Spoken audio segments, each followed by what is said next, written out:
السلام عليكم يا شباب، شلونكم؟ ان شاء الله زينين. وياكم حسين، ورجعنا لكم مقطع جديد بعد الانقطاع الطويل. سويت بث وصارت امور كلش هواي، وبنص البث الناس بدت تقول لي نزل فيديو على مازن، نزل فيديو على مازن. منو هذا مازن؟ هيل نو، طلع تيك توكر. انا مو قال لكم لا تقولوا لي على التيك توكريه؟ جاي تشوفون اللي اشوفه. عنده قناه على اليوتيوب. نايس بابا نايس. Too many thoughts on my mind, I can't sleep at night, so I just keep writing. I don't need no help, I don't need opinions, so don't waste my time then. I just been living online, my city don't show me no love and that's fine. كله لفه وحط. Oh shit.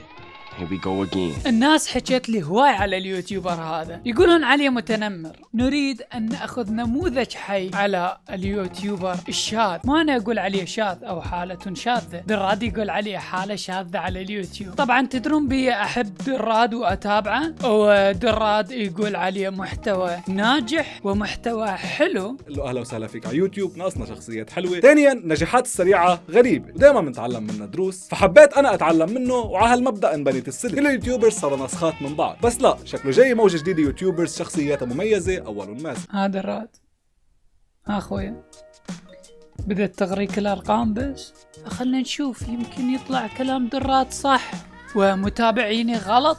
تيك توكر يصير يوتيوبر، هاي جديدة عليه. شفنا شكله وهو قاعد. انا ما بعرف هو قاعد على كنباي ولا هو الكنباي. قبل لا تقول النكت السخيفة مالتك، أريد أقول لك بطل بابا، بطل المؤثرات الكرنجية. شقيتها الطبلة إذاني، شقيتها شبيك؟ ما مصدق حصلت مؤثرات البارحة قاعدين أنا والشباب كل ساعة. شنو مؤثر مال إقلاص انكسر، مؤثر مال رعب، مؤثر ما أدري شنو. شبيك اخي، لا تخبلني والنوب معلي الصوت مالته الى درجه مو طبيعيه مال مؤثر. البارحه نزلت برنامج مخصوص على مود يرحمني من الاذيه مال الاذان اللي جاي تحطها بمقاطعك. موت ضميره وكمان بده يموت حاله. انت مش عارف. اويلي لا تكسر امه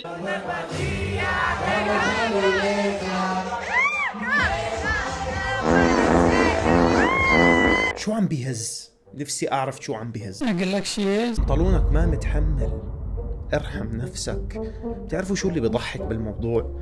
انه هاي مش عورة، فبقدر اورجيكم هاي الفيديو. البنية عورة، فهذا لا مو بنية، فمو عورة. البنية اذا تطلع مفاتنها عورة. لعد انت هنا شو مطلع عضلاتك؟ ها؟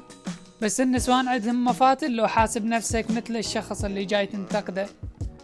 اللي بيكونوا وزنهم تقريبا طن، هدول اللي دائما بيستخدموا هاي الحجة انه يا اخي ايجابية بالجسم، عادي جسمي يكون شو ما شكله، ما حدا له دخل فيني، هاي حياتي. ايوه صحيح. ايش دخل ابوك بجسم الناس؟ انا ملاحظ انت عندك عقدة من سالفة الجسم. شعليك اخي، هاي البنية راح تتزوجها انت، شعليك. ايش دخل ابوك بالجسم مال الشخص؟ انا اليوم اريد جسمي يكون ضعيف، انا اليوم اريد يكون جسمي سمين، اي شيء يا اخي، اي شيء. هي ليش سموها خصوصيات؟ تكون شغلات خاصة بيك، شغلات الناس ما امها علاقة بيها. فاذا كنت سمين، كنت ضعيف، انت ما مقدم لهم وزنك. عندك فيديو من الفيديوهات حكيت على شخص وحكيت على وزنه، اللي هو هذا الفيديو بالتحديد. هذا ما لومك على انك تسوي فيديو على جسمه، لان هو مسوي فيديو يخص جسم. بس اكو ناس ما مسويه فيديو على ابو جسمها، مثل هذا المقطع عندك. حرفيا هتبقى اشيك واحد في المكان، بس مش اللايك والفولو وحركه الاكسبلو. اشيك واحد في المكان، حتكون اكثر واحد بضحك بالمكان. شوف ادهم، اول اشي اذا انت بدك تكون يعني ستايلست او تاع فاشن، لازم يكون جسمك حلو. يعني هو استلم، هو جاي يقدم لك ستايلات مال لبس، وهذا حاير لازم يكون جسمك حلو،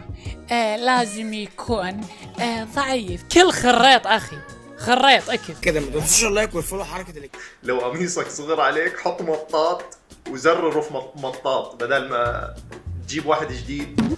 شو عليك اخي؟ ما يريد يذب القميص، يريد يرجع يستخدمه. اوه ماي جاد. ادهم، انا ما بعرف شو اللي دخلك في هذا المجال. أنا ما أعرف من أدخلك بمجال اليوتيوب، ما أعرف من أدخلك بمجال التيك توك. يا أخي جابك للنقد، ايش عرفك بالنقد؟ ما تقول لي ايش عرفك؟ تاج بالكومنتس حيغطي عليك. خلينا نشوف قدوته. ازاي تركب الوان لبسك بشكل اجمد؟ لو اي لون مع بنطلون ابيض وكوتش ابيض جامد. اوكي بس شوفوا يعني هذا محمد اللي هو مو ستايل جسمه حلو ظابط له الوضع، بس انت الفرق بينك وبينه انه انت مش لابق له. يعني هذا نفس المحتوى بس كتير حلو ولابق له، بس هيدا مش لابق له. مقيم مال اجسام انت؟ منو انت؟ يعني انت مسوي فيديو كامل مو على محتوى الولد ولا شيء، قدم الولد مسوي على جسمه، مسوي محتوى كامل على جسمه. مخك شبيه؟ ارجو من يومكم شوية تتحملون المؤثرات اللي راح يحطها. اوكي، على مود اشوفكم انا ايش قد تحملت وانا اشوف هذا المحتوى.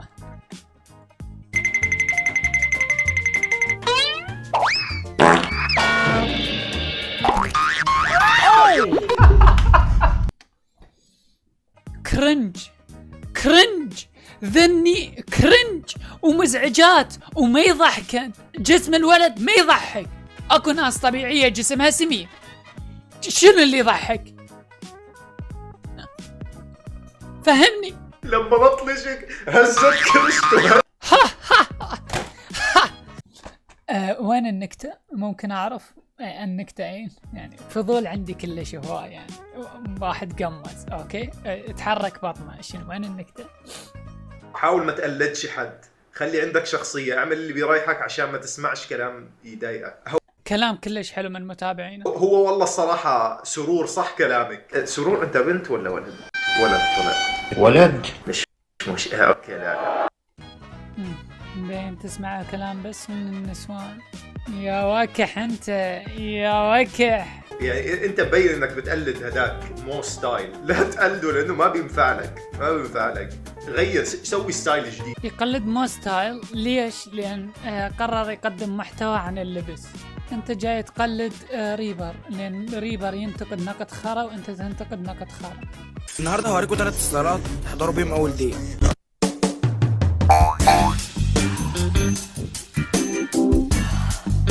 هي الموسيقات الكرنج والمؤثرات الكرنج.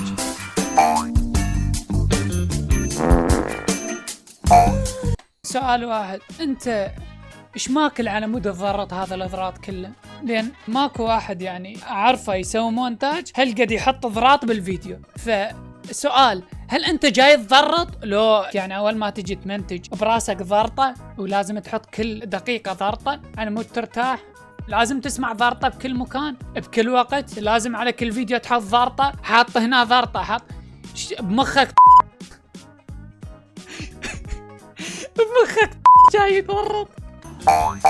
هذا حيكون اخر ديت إلك كمان، اول واخر ديت. بعيدا عن النكته مالتك السخيفه، ايش عليك اخي؟ ايش عليك؟ حبته ما حبته، حبته على قلبه على شكله، انت ايش دخل امك؟ اذا انت تحب الولد على الشكل مو شرط كل النسوان هيك. جسمك غريب يا اخي، اول مره هيك اشوف جسم زي جسم بسيط.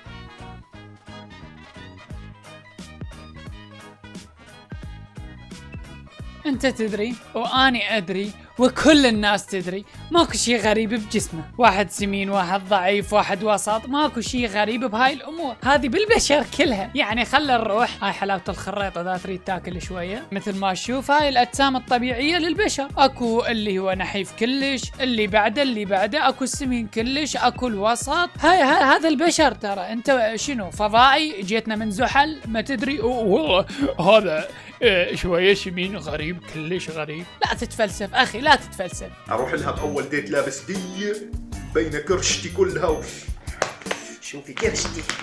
بحس ما حد يروح لحبيبته باول موعد لهم يقول لها شوف كرشتي شوف كرش. هاي اذا انت تسويها تدق على كرشك لما تشوف بنيه، يعني مو كل الناس نفسيتك اخي. استشن كده هتعلم الليفل وسامتك. كل فيديو وانت كل فيديو طام طام طام. يعني غثك هو يسوي هيك. والمفروض احنا ما نغث من الكمية الاضراط اللي تحطها بمقاطع. اوعى ابدا تسيب كيس المخده اكتر من يومين وتركنها بالاسبوع والاسبوعين كده، ما ينفعش خالص لانها بتبقى مليانه جراثيم، لازم تبدلها كل يومين. ادهم بقص ايدي لو انت بتبدل غطا المخده كل يومين. واذا نزل لك فيديو يبدل غطا المخدة كل يومين حرفيا، ما اريدك تقص ايدك، اتمنى يطلب منك انك تقص اشياء ثانية. اوعى تنام وقت طويل عشان خاطر وشك ما يتنفرش. انت شكلك والله بتنام كتير، مبين عليك بتنام كتير عشان هيك وجهك منتفخ. ايه على النكت الخرا، ايه على المؤثرات الخرا، ويضحك بطريقة مصطنعة مستفزة، يعني يسولف نكتة سخيفة. ما مضطر اخي تسولف نكت سخيفة كلها تنمر، ما مضطر. والقصافه اللي سنها كبير هنستعملها على صوابع رجلينا. يا اخي اسمع، هاي انا بقص فيها رجلي وايدي شوي وحقص فيها. Lately it's been depression. طيب هون في نقطة حكاها لازم أعلق عليه، حكى إنه الاكتئاب هو اللي مخليه ياكل كتير. أنت مكتئب لأنك بتاكل كتير، مش الاكتئاب مخليك تاكل كتير. افهم هاي الشغلة، ما في إشي اسمه يا أخي والله الاكتئاب هو اللي سبب لي إني آكل كتير.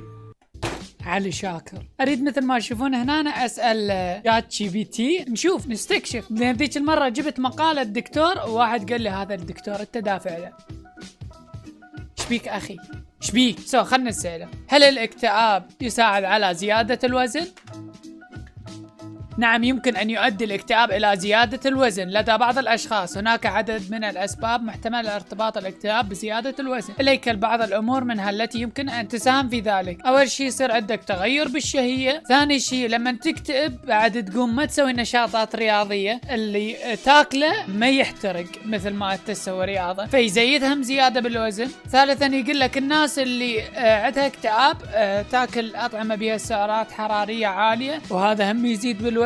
رابعا يقول لك اكو ابحاث تشير الى ان الاكتئاب يمكن ان يؤثر على الهرمونات التي تنظم الشهية. عرفت؟ فالاكتئاب هو السبب، بس هو مو السبب الوحيد، بس هو سبب من اسباب زيادة الوزن. فهمت الفكرة؟ ممكن حتى مو لكل الاشخاص، البعض الاشخاص يعني يقول لك اكو عوامل اخرى مثل الوراثة، نمط الحياة، التغذية الغير صحية، فالاكتئاب ممكن يكون سبب بزيادة الوزن.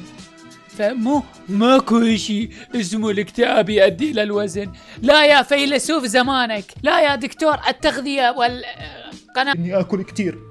لا لا لا لا لا لا لا لا لا لا. ركز معي شوي. هاي التركيز هذا حطه بغير شغلات، اوكي؟ حطه بالتيك توك احسن لك، ما يفيدك التركيز بهيك امور. اول شيء اعرف السالفة بعدين احكي عليها. لما مسوي فيديو لا انت ما باحث عليها، من كتر ما انت دب صار عندك اكتئاب وانت مش راضي تقتنع وتقنع حالك انه صح الكلام هذا. انا لاني صرت هيك بهذا الوزن اجاني اكتئاب. نايس دكتور مازن، نايس جميل دكتور مازن. انا عندي اكتئاب وعشان هيك انا باكل كتير وعشان هيك وزني يوصل لهاي المرحلة. كون صريح مع نفسك، لا تكذب على حالك. انت كون صريح ويا نفسك ولا تشفص هواي. خطية نفسك، ارحم نفسك. حس لما تجيب معلومة اتأكد منها، لا تحط نفسك بمواقف خرا. انت مكتئب لانك تنكر من الاخر.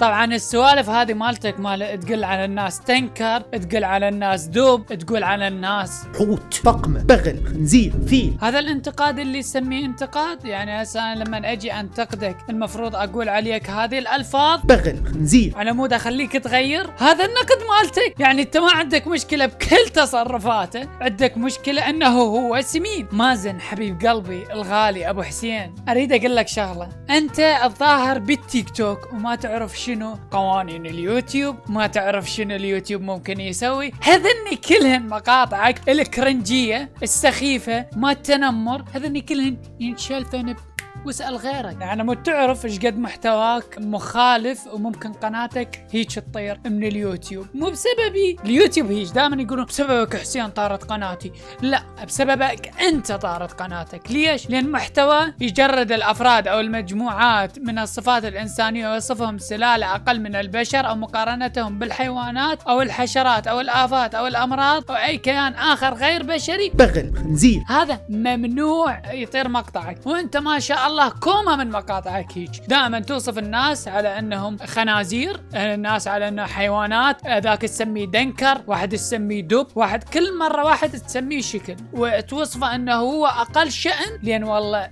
وزنه شوية كبير، عندك عقدة مع الوزن. بطل حبيبي بطل قناتك راح تطير. انت بالتيك توك متعود على هيك سخافات، باليوتيوب ممنوع هاي السخافات، عرفت؟ ممنوع. خلي انا وياك هسه الراسل فريق الدعم ونسألهم عن المحتوى هذا وادزه لهم رابط المقطع مالتك، والله شي يقولون.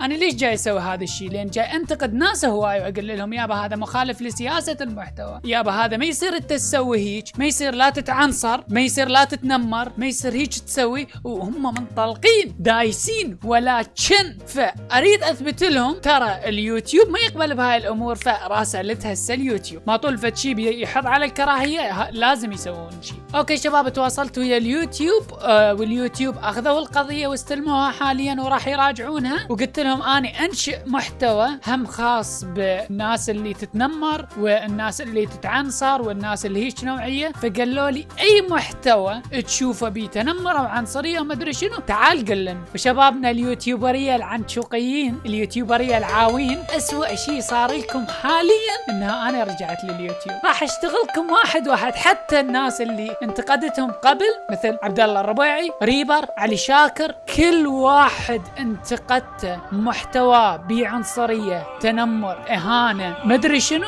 راح أدللكم مقطع أشتغلكم من هذا الشغل الزين. رجع حسين السادر لليوتيوب خوي.